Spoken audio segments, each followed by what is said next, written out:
Welcome to Hard Talk. I'm Stephen Sacker. Last week, the whole of Europe heard a howl of rage coming from Catalonia. Since Spain's highest court sentenced 9 pro-independence politicians to a collective 100 years in prison, there have been mass, sometimes violent protests across the region, which have left hundreds injured. Madrid says there can be no political dialogue until Catalan politicians condemn the violence and rein in the militants. Well, my guest today is Senior Catalan Minister Alfred Bosch. Where does the pro-independence movement go from here?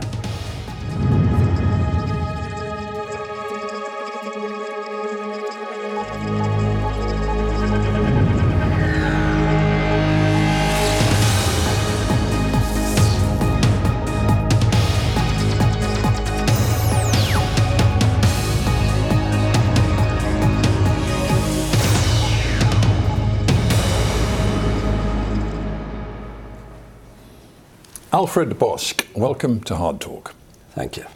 In the past few days, we have seen sustained violence on the streets of Barcelona, some other Catalan towns and cities as well. Would you accept that the last week or so has actually been a negative for your cause, the cause of Catalan independence? Well, it's been negative for everybody.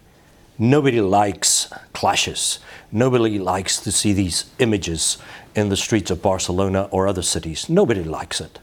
But at the same time, it's been extremely negative because what unfurled, what provoked all this was these jail sentences, 9 people who got sentenced to 100 years in jail for organizing a vote. Now, that's something which I call negative in 21st century Europe. That's not acceptable. That's completely unacceptable. So there's outrage. It didn't come as a shock. Well, you just said shock. It didn't surely come as a shock. The court had clearly ruled that the independence referendum held in 2017 was illegal, and the declaration of independence from the regional government that followed very soon after was both illegal and deeply offensive to the Spanish democratic system. Well, who can say that voting is a crime? Who can say that? Well, the courts ultimately can say it. In a democracy, you ultimately accept the judgment of the highest court in the land. I'm sorry, Stephen, but the courts are twisting around the law because voting cannot be considered illegal in a democracy. Voting about the political future of a community cannot be possibly seen like that. Isn't this, we've already in just the first couple of minutes of conversation laid out the fundamental problem. You don't accept the legitimacy of the Spanish Constitution, the Spanish courts and the rule of law. Look, there's the Act of Union in the UK, 1707. It says that England and Scotland will remain united forever after. It says that. Now, that's like the ground of the United Kingdom. It gives rise to the United Kingdom.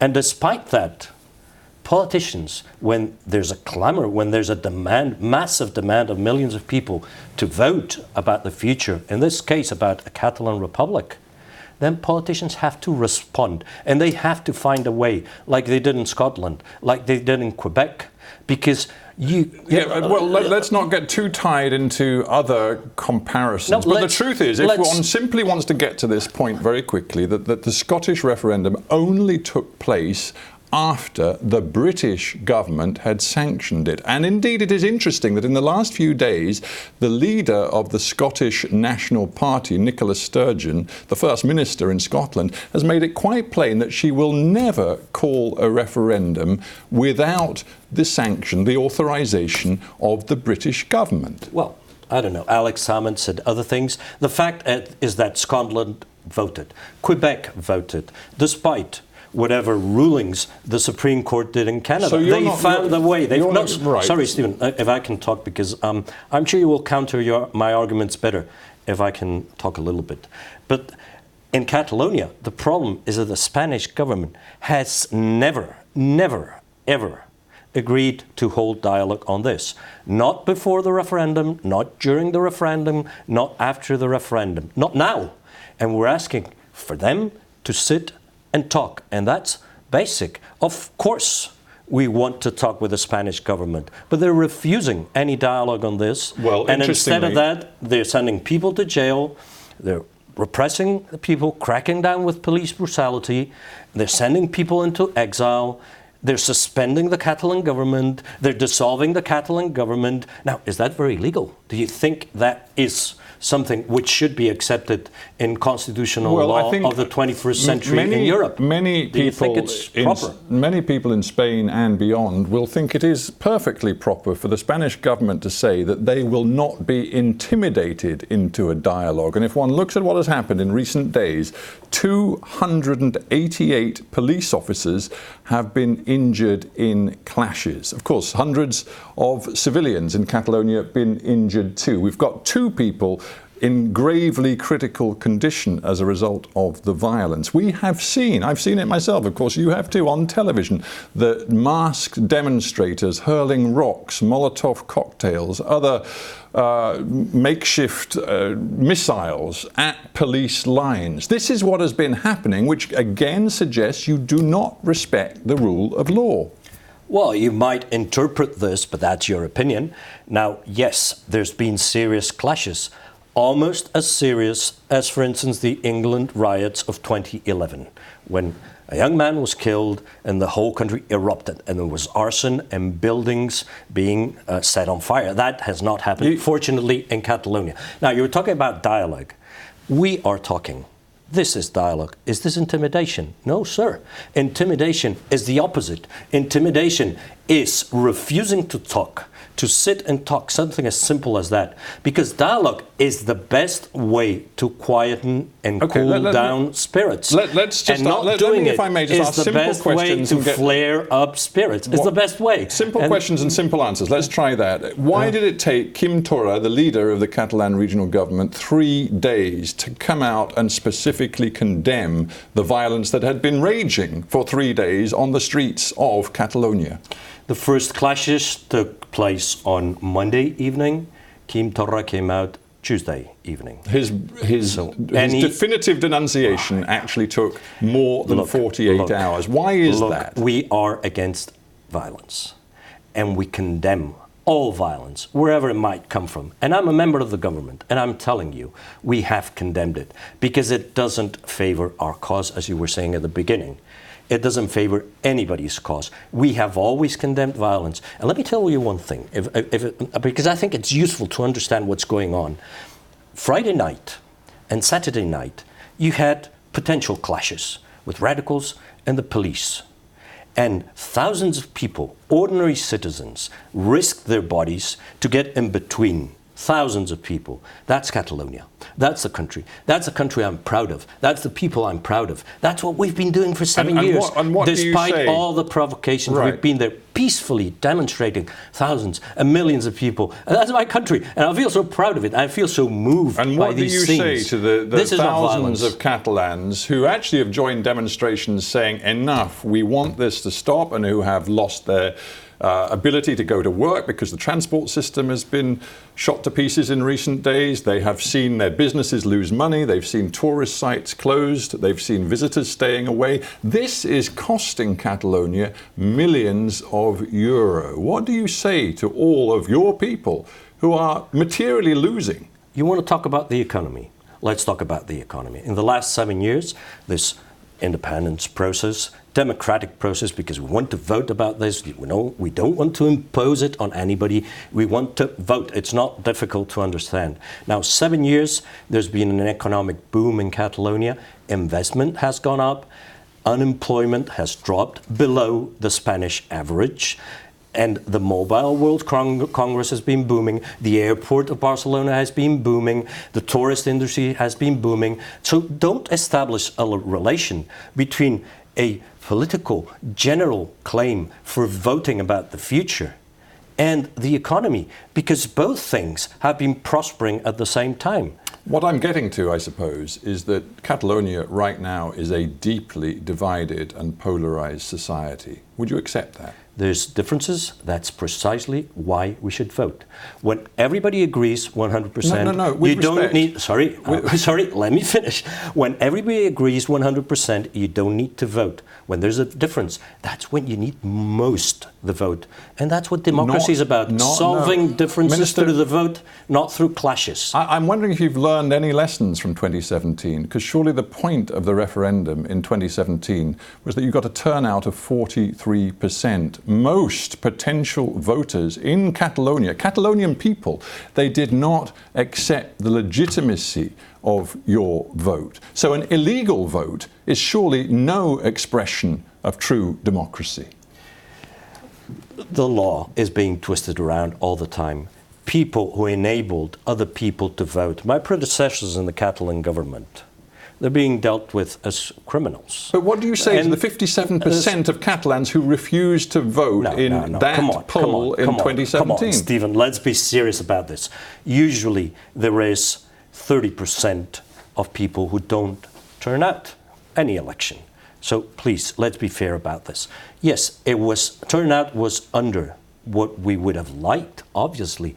But remember that the referendum was disrupted by Spanish police troops. 15,000 police troops were sent to disrupt the referendum. And now saying, when that referendum was disrupted by the police, that it's not valid because it was disrupted by those who didn't want it to be valid, I think that could be even a little point cynical. Don't you think so? Well, Don't you think it could be even a little bit cynical? If you are interested in building bridges with the national government in Madrid, I wonder whether you're prepared to listen to the words of Prime Minister Pedro Sanchez. Now, Mr. Sanchez is not regarded, he's not regarded as a militant nationalist. In many ways, he's seen as a moderate when it comes to dealing with Catalonia. And he said this in the wake of the violence. He said, what is needed before dialogue between us and the Catalans is dialogue and healing within Catalonia itself. Catalonia must enter into a dialogue with Catalonia. What is now at stake is not the territorial integrity of Spain, but coexistence within Catalonia. 80% of the people in Catalonia want to vote. 80% of the people in Catalonia think it's unfair to put people in jail for their ideas and political actions. We have political prisoners in Spain, and that's been denounced by United Nations through the Working Group of Arbitrary Detentions. They say, release the political prisoners, pay compensations, and initiate an independent investigation. Now, civil rights are being vulnerated seriously. Do you think that's moderate? Do you think that preventing people from voting for the future, do you think that refusing to sit at a table to talk, do you think that's moderate? Look, let me say something about Pedro Sanchez. He gave us some hope. Yes, even in the Spanish parliament, we contributed decisively with our parties to change Mr. Rajoy for Mr. Sanchez, because we thought that we had to give him a chance. Now, sometime after that, we feel frustrated because it was Mr. Sanchez who kept the government prosecutor in the trial, accusing these 9 prisoners of crimes which are not acceptable in the modern world, and which asked for charges which are strikingly similar. So you now see, Prime Minister Sanchez to the final sentences. Do you see Prime Minister Sanchez as an enemy now? Well, he has certainly deceived us, but he can correct his course, obviously. He can sit down like we are sitting here and start talking about the future and how we can get a democratic solution to this, instead of keeping people in jail. And as I was saying, of giving direct orders to the government prosecutor, which is given orders and instructions by the government, and telling him to ask for very severe penalties, which finally have been the ones imposed on these people. It's a shame in modern Europe. Let me shift focus for just a moment away from your relationship with Madrid to the wider context. I know Pedro Sanchez myself. Yeah, I was sitting next to him in Spanish Congress. We may return to him. But I know he can be very brave and pragmatic, but he's not doing it. He's not delivering it right now. Let's talk about other leaders in Europe. You are the Minister for Foreign Action, as it's known, in the Catalan regional government. You're in a good position then to tell me why you've had so little support from leaders across Europe since the sentencing and since the violence of the last few days. Hardly anybody amongst European leaders has expressed any sympathy at all for Catalan independence. Well, the other day I was in Slovakia, and the people in the parliament there expressed support. Mr. Milan Kucan, first president of Slovenia. I pointedly said leaders. Milan Kucan, first president of Slovenia. Stepan Mesic, well-known president of Croatia. 41 senators in France. 52. And you know, France is not very much for independence of Catalonia. You're cherry picking. Here's the EU Commission you have it in official. Westminster? EU Commission official response. It fully respects the Spanish constitutional order, including, crucially, the decisions of the Spanish judiciary. Our position has not changed. This is and remains an internal matter for Spain. And if you want to talk about the UK, where you've obviously just been, because here you are in London, you will know the Europe Minister says that Her Majesty's government here in the UK, our position on Catalonia is clear. This is a matter for Spain. The UK strongly supports the rule of law, and it remains clear that political leaders, like anyone else, have to abide by the law. The Spanish courts... I would love to reply to this. Well, you will. The Spanish courts, he says, are eventually, transparent and when robust. you give me the chance. Because don't you want to hear?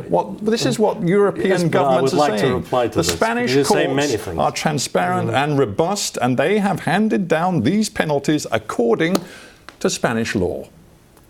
Governments tend to stick together. That's a universal rule. The European Commission is a government club. Now, I just was in Westminster right now. People from all major political parties in Britain were there, and I talked to them, and they all think this is a shame. And they all think, and they conveyed me their opinion, that this is unacceptable. And these sentences, I can tell you, we can feel that. Just look at the editorials, Financial Times, Washington Post, Le Monde. They say, Spain, the Kingdom of Spain, the Spanish government, the powers of the state in Spain should correct the course. But first, because it's unacceptable morally. But second, because it's a huge mistake for Spain itself. It doesn't help. It can just make things worse. And we don't want to make things worse. We want to make things better. It just seems to me, if I may say so, that you are sort of seeing enemies in Madrid. You're seeing enemies amongst what you call the government club in Europe. And maybe it's time for some self-reflection and to recognise that you in the Catalan political leadership have made some serious mistakes. And I would therefore point you to the words earlier this week from the former Catalan leader, highly respected in Catalonia, Arturo Mas, who said, I accept we have made 3 key mistakes in the independence movement. He said, we were in too much of a hurry with our timeframes. We lacked internal unity in Catalonia, and we underestimated the strength and resolve of the Spanish government. Do you accept Arturo Mas's analysis of where you've gone wrong? We did one mistake, believing that democracy was enough, and that if we got the people to vote, that would be respected, and that would take the Spanish government to the negotiating table to talk about the future. We did that mistake. Now, how many mistakes can you count? I would like you to engage with what Arturo... Please, Stephen. No, I please, really you're like not you. letting me talk. For years, Arturo Mas led your movement. But the thing is, this might be hard talk, okay? But trying to talk to the Spanish government is not even hard talk. It's hard without the talking, because they don't want to talk.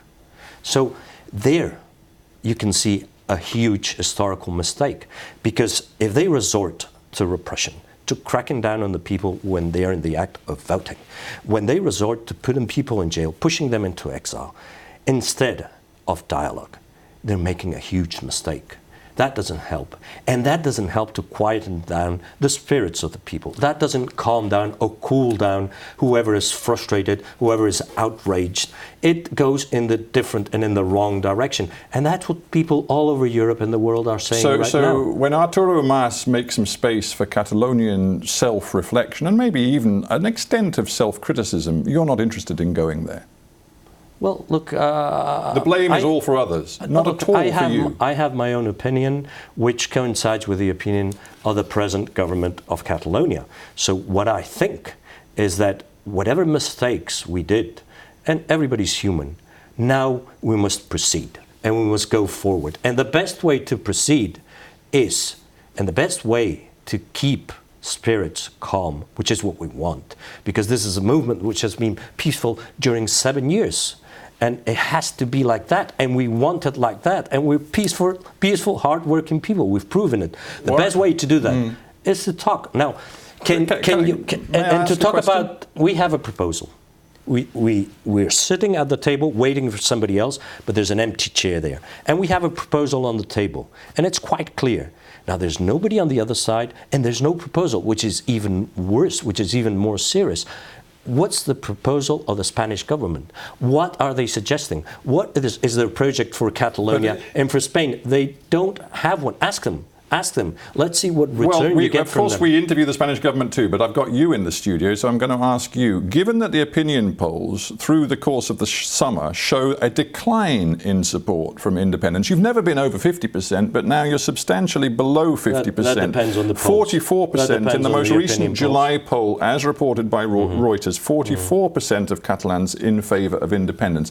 In that context, why is it that your leaders, including Mr. Torra and maybe yourself too, are saying that there will have to be another democratic exercise? I guess you mean another referendum on independence, when you know Madrid will regard it as illegal, and when you clearly are running against opinion in your own region. Because that's the only sensible, reasonable way to find a solution. So is that your proposal? Another referendum? Of course, an agreed referendum with international validation. And you're saying that we're not enough. Well, if that's the case, which I don't know, because we didn't have a referendum without disruption, which is what we want. Now, if that is the case, what is the problem? What is the problem for the Spanish government who doesn't want independence? If we're really under 50%, they're going to win. So let them grab the chance. Let them go for it. It's their chance in history to win this and get it done But forever. Isn't the onus upon you as the leadership in Catalonia to be a little bit more creative than that? You know Madrid is not going to authorise another referendum. We don't know that. Well, with respect, there is nothing that has happened or been said in Madrid would give you any indication. Never say never. Never say never in politics or in love.